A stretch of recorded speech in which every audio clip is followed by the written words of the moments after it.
नमस्कार छात्र बंधुओं, ज्ञानोदय कोचिंग सेंटर से मैं विवेक यादव आपके अपने इस प्लेटफॉर्म पे बहुत बहुत स्वागत करता हूं।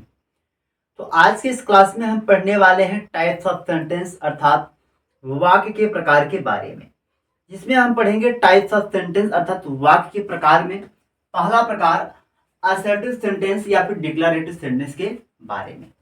इससे पहले जो हम पिछली वीडियो में लेके आए थे उसमें हम पढ़े थे जो है सेंटेंस क्या होता है और साथ ही साथ सेंटेंस कितने प्रकार के होते हैं।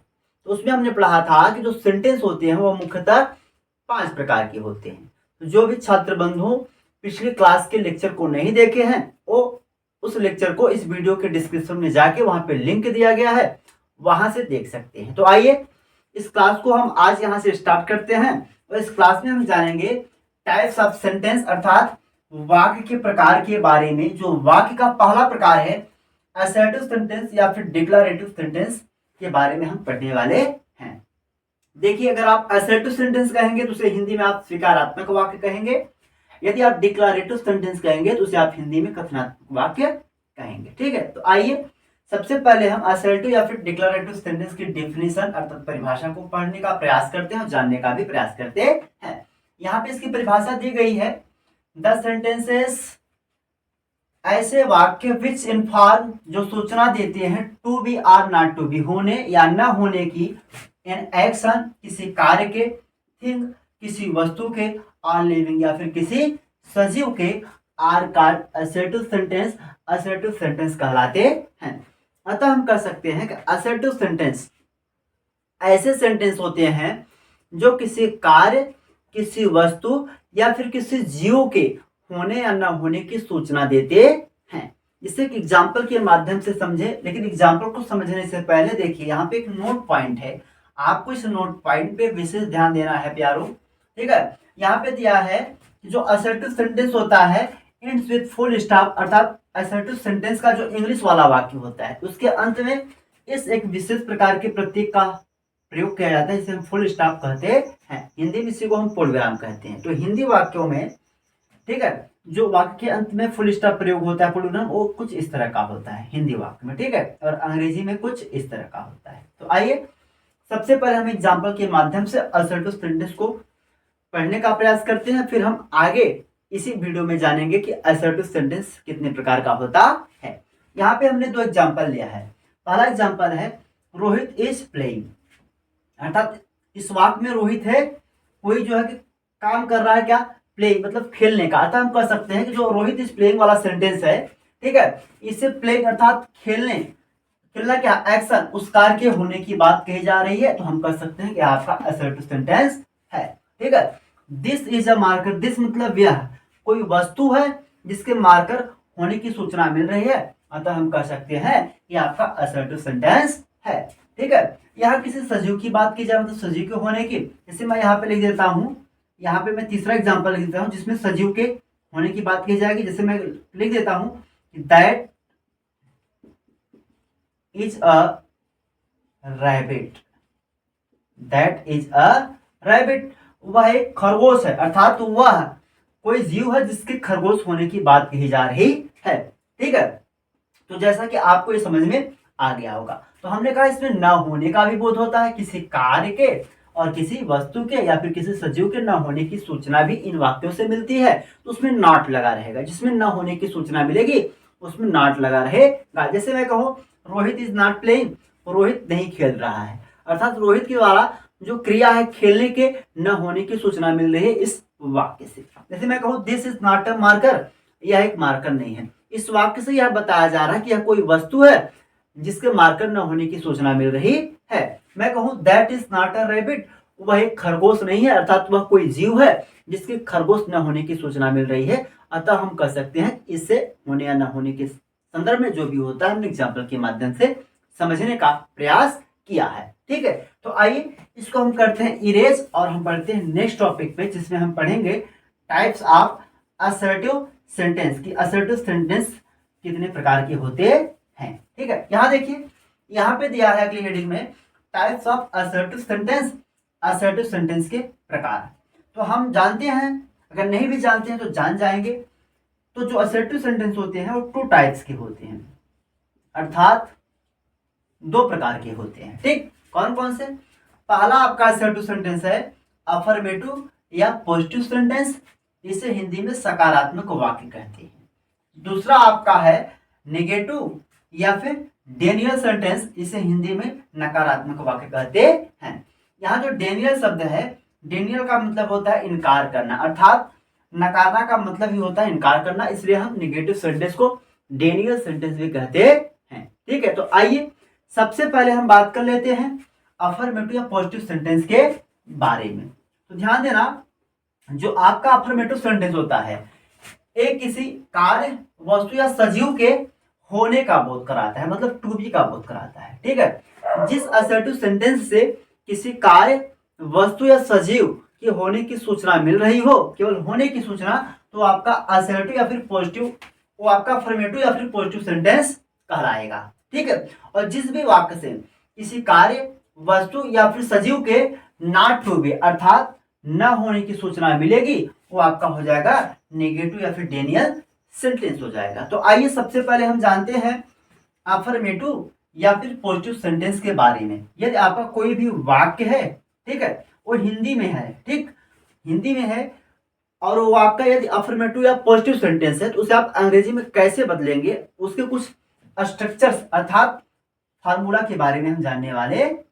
तो सबसे पहले हम इसमें पढ़ने वाले हैं, इसके फर्स्ट स्ट्रक्चर में, तो उसमें किसी कार्य, यदि कोई वाक्य दिया है उसमें किसी कार्य का होना पाया जा रहा है, तो आप किस स्ट्रक्चर का पालन करेंगे? तो यहाँ पे मैं पहला वाला स्ट्रक्चर लिख रहा हूँ, जिसमें किसी कार्य की होने की बात कही जाएगी हिंदी वाक्य में, तो आप जो है कि अंग्रेजी बनाने के लिए इस स्ट्रक्चर का प्रयोग करेंगे। तो सबसे पहले वहां पे आपको रखना है क्या? सब्जेक्ट रखना है। क्या रखना है? सब्जेक्ट। सब्जेक्ट मीन्स कर्ता। उसके बाद आपको लेना है इंग्लिश बनाते समय उस वहां पे टेंस के अनुसार हेल्पिंग वर्ब, फिर आपको रखना है वर्ब, और लास्ट में आपको ऑब्जेक्ट या कॉम्प्लीमेंट, इसे हम अदर वर्ड के अंतर्गत भी रख सकते हैं, लेकिन मैं यहाँ पे लिख दे रहा हूँ ऑब्जेक्ट, और लास्ट में फुल स्टॉप आपको लगा देना है। इसका एग्जांपल ले लेते हैं। बाकी दूसरा वाला भी हम बात करेंगे, जिसमें किसी थिंग या फिर लिविंग के केवल होने की बात कही जाएगी, मतलब उसमें किसी कार्य का होना नहीं पाया जाएगा। अभी हम उसे पढ़ेंगे दूसरे स्ट्रक्चर में। जैसे मैं एक हिंदी में वाक्य लेता हूं, एज एग्जांपल मैं यहां लिख देता हूं, ठीक है। जैसे मैंने लिखा रोहित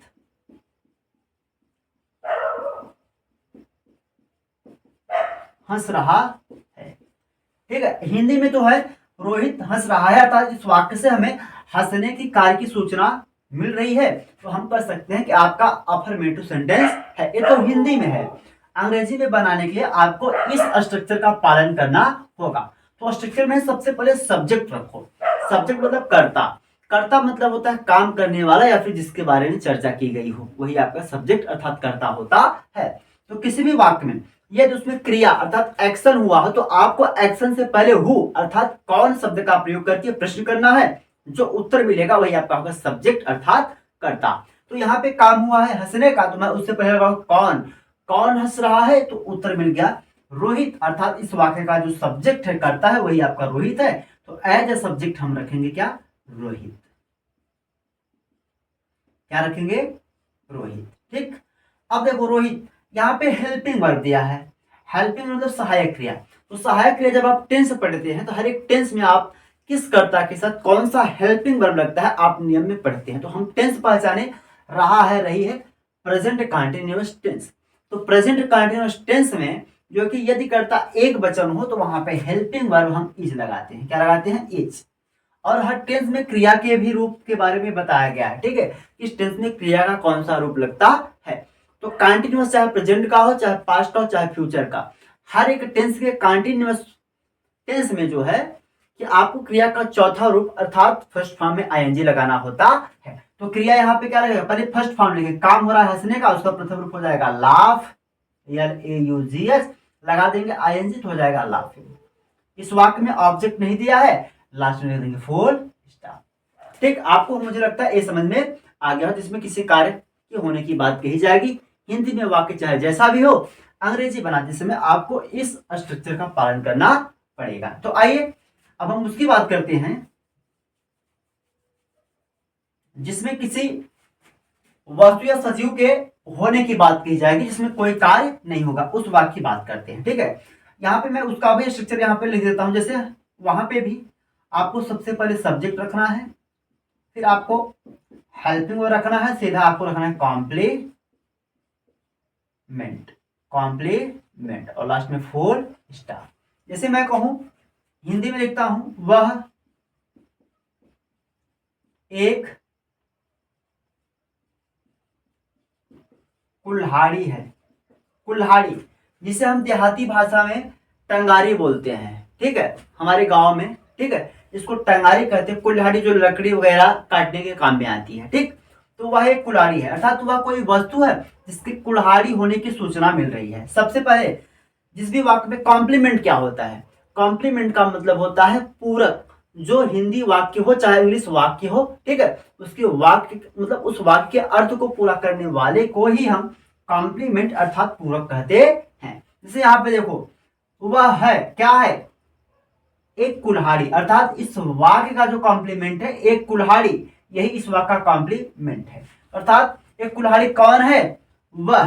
तो वह देखो, एक कुल्हाड़ी क्या है, कोई वस्तु है जो कि निर्जीव है। निर्जीव वस्तुओं के लिए वह के सेंस में हम सब्जेक्ट में प्रयोग करेंगे दैट का। तो दैट, अब याद रखो कुल्हाड़ी जो है वह एक है, संख्या में एक है, अर्थात वह जो एक बचा है, तो हम लगाएंगे इज, दैट इज, वह है, क्या है, एक कुल्हाड़ी। तो एज ए कॉम्प्लीमेंट हम रखेंगे एन एक्स, एन एक्स। देखो यहाँ पे एन का प्रयोग इसलिए हुआ क्योंकि यहाँ पे जो एक्स आपका कुल्हाड़ी है, क्योंकि कॉमन नाउन है, उसका जो फर्स्ट लेटर है वह वावेल है, यहाँ इसलिए यहाँ पे एन लग गया और लास्ट में फुल स्टॉप, ठीक है। अर्थात इस वाक्य से हमें यह सूचना मिल रही है कि कोई वस्तु है जिसके कुल्हाड़ी होने की बात कही गई है, ठीक है, वस्तु के होने की बात कही गई है। और किसी के सजीव के होने की बात, जैसे मैं कहूं, वह एक शेर है, ठीक है, शेर क्या है, सजीव है, अर्थात वह के शेर होने की सूचना इस वाक्य से मिल रही है। क्या, वह एक लड़की है, वह एक लड़की है, इस वाक्य से हमें यह सूचना मिल रही है कि वह क्या है, जीव है, अर्थात सजीव है, जिसके लड़की होने की सूचना मिल रही है, ठीक है। हम कह सकते हैं she is a girl, that is a lion. ये सब भी इसी के सेंटेंस अर्थात उदाहरण है, ठीक है। आइए हम इसको यहाँ पे छोड़ देते हैं। आपको मुझे लगता है कि अफर्मेटिव या फिर पॉजिटिव सेंटेंस समझ में आ गया होगा, ठीक। इसको हम मिटाते हैं। अब चलते हैं असर्टिव सेंटेंस के लास्ट और अंतिम प्रकार पर, जिसे हम नेगेटिव या फिर डेंजर सेंटेंस कहते हैं। तो आइए सबसे पहले हम इसके भी स्ट्रक्चर को हम यही लिखेंगे और यहाँ पे नीचे यहाँ सामने हमारा एग्जाम्पल हो जाएगा। इसको मैं थोड़ा और ऊपर ले लेता हूँ ताकि कोई दिक्कत ना हो। इसको मैं थोड़ा यहाँ से यहाँ स्ट्रक्चर लिखूंगा ताकि यहाँ पे मैं एग्जाम्पल दे सकूं, ठीक है।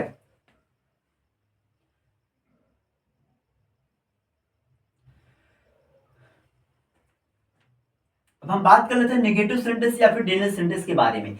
जो आपका नेगेटिव सेंटेंस होता है उसमें क्या होता है, किसी एक्शन, कार्य, थिंग, वस्तु या फिर लिविंग अर्थात सजीव के न होने की सूचना मिलती है, ठीक है। इसमें देखो, जब अफर्मेटिव अर्थात पॉजिटिव सेंटेंस की हिंदी वाक्यों में नहीं शब्द जोड़ दिया जाता है तो आपका नेगेटिव या फिर डेंजर सेंटेंस हो जाता है। तो सेम टू सेम स्ट्रक्चर वही रहता है जैसा हमने अभी अफर्मेटिव में पढ़ा, बस उसमें एक छोटा सा चेंजेस, एक छोटा सा परिवर्तन हो जाता है।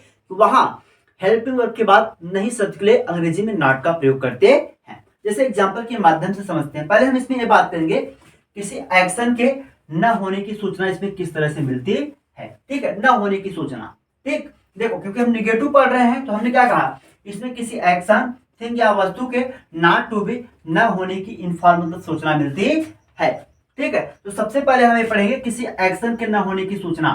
यदि कोई भी वाक्य हो उसमें किसी कार्य के न होने की सूचना दी गई हो तो उसे आप हिंदी से अंग्रेजी में कैसे बनाएंगे, अर्थात हम उस एक्शन के न होने वाले स्ट्रक्चर को समझने वाले हैं। तो सबसे पहले आपको हिंदी में वाक्य चाहे जैसा भी हो नेगेटिव का, ठीक है, सबसे पहले आपको सब्जेक्ट रखना है, फिर आपको अकॉर्डिंग टू टेंस हेल्पिंग रखना है। हिंदी वाक्य में नहीं दिया रहेगा नेगेटिव सेंटेंस में तो हेल्पिंग वर्ब के बाद ही अंग्रेजी में नहीं शब्द के लिए क्या लगाना है, नॉट। फिर आपको लेना है क्या, वर्ब, और लास्ट में रखना है क्या आपको, ऑब्जेक्ट और फुल स्टॉप। यहाँ पे आप अदर वर्ड भी रख सकते हो, अदर वर्ड में आपके ऑब्जेक्ट और कॉम्प्लीमेंट दोनों आते हैं, इस बात का आपको विशेष ध्यान देना है। तो आइए सबसे पहले इसका एग्जाम्पल हम समझ लेते हैं।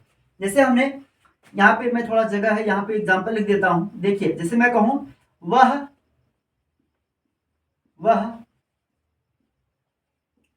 नहीं कूद रहा है, वह नहीं कूद रहा है। यहाँ पे देखो वह के द्वारा कार्य कूदने के न होने की सूचना मिल रही है, अर्थात नहीं। जब भी अफर्मेटिव सेंटेंस के हिंदी वाक्य में नहीं शब्द रख दिया जाए तो वह नेगेटिव या फिर डेंजरस सेंटेंस में बदल जाता है। तो क्या करेंगे, सबसे पहले आपको सब्जेक्ट रखना है। सब्जेक्ट मतलब होता है कर्ता, इसमें लेकिन कर्ता काम कूदने का नहीं कर रहा है, तो कौन नहीं कूद रहा है, वह। तो एज ए सब्जेक्ट हम क्या रखेंगे, ही। तो कौन सा टेंस है, प्रेजेंट कंटिन्यूअस। तो प्रेजेंट कंटिन्यूअस में एक वचन कर्ता के साथ हेल्पिंग वर्ब क्या लगता है, इज। अब देखो यहाँ पे नहीं दिया है तो नहीं के लिए हम क्या करेंगे, हेल्पिंग वर्ब के बाद क्या लगा देंगे, नॉट, ही इज नॉट। अब देखो यहाँ पे वर्ब और कौन सा टेंस है, प्रेजेंट कंटिन्यूअस। तो प्रेजेंट कंटिन्यूअस टेंस में नियम है कि क्रिया के प्रथम रूप में चाहे जो भी कंटिन्यूअस का टेंस हो, चाहे प्रेजेंट का हो, चाहे पास्ट का हो, चाहे फ्यूचर का हो, इन तीनों कंटिन्यूअस में क्रिया के प्रथम रूप में आईएनजी लगता है। तो काम कौन सा नहीं हो रहा है, कूदने का, उसका प्रथम रूप लिखो क्या, जंप। क्या लिखो, जंप। इसमें जोड़ना क्या है, आईएनजी, तो जंपिंग हो जाएगा, अर्थात ही इज नॉट जंपिंग। इसमें ऑब्जेक्ट या कॉम्प्लीमेंट कुछ भी नहीं दिया है तो लास्ट में देंगे फुल स्टॉप, अर्थात इसमें कार्य के न होने का बोध हुआ है। आप कर सकते हैं कि यह असर्टिव सेंटेंस का दूसरा प्रकार नेगेटिव सेंटेंस है। ठीक, आपको समझ में आ गया होगा। और एग्जांपल भी आप बना सकते हो, राहुल नहीं पढ़ रहा है, राहुल इज नॉट रीडिंग। ठीक है, शीतल बाजार नहीं गई है, Sheetal has not gone to market. Go means जाना, उसका थर्ड फॉर्म गॉन हो जाएगा। ठीक है, और इस तरह से आप और भी एग्जांपल्स अपने मन से बना सकते हैं, लेकिन आपको इस स्ट्रक्चर का पालन करना पड़ेगा। तो आइए, ये तो हम एक्शन वाला पढ़ लिए, कार्य वाला पढ़ लिए।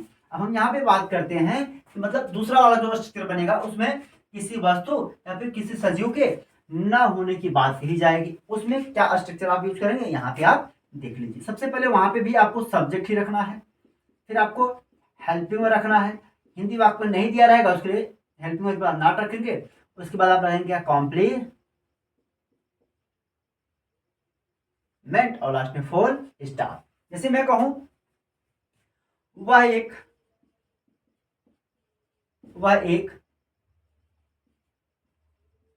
लड़का नहीं है, अर्थात वह के लड़के न होने की सूचना इस वाक्य से मिल रही है। अर्थात वह कोई व्यक्ति है जो कि सजीव है, उसके लड़के न होने की बात कही जा रही है इस वाक्य से। सबसे पहले एक लड़का कौन नहीं है, वह, तो रखेंगे क्या, ही। क्या रखेंगे, ही एक वचन है तो इज, नहीं के लिए नॉट, ही इज नॉट, वह नहीं है। क्या नहीं है, एक लड़का, तो लिखेंगे अ वाई और लास्ट में फुल स्टॉप।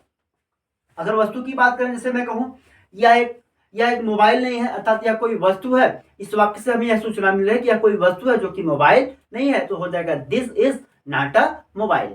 ठीक है, अतः आपको असर्टिव सेंटेंस क्या होता है और यह कितने प्रकार का होता है और साथ ही साथ हिंदी से अंग्रेजी में कैसे बनाएंगे, हमने सभी स्ट्रक्चर और साथ ही साथ नियमों को आपको बता दिया है।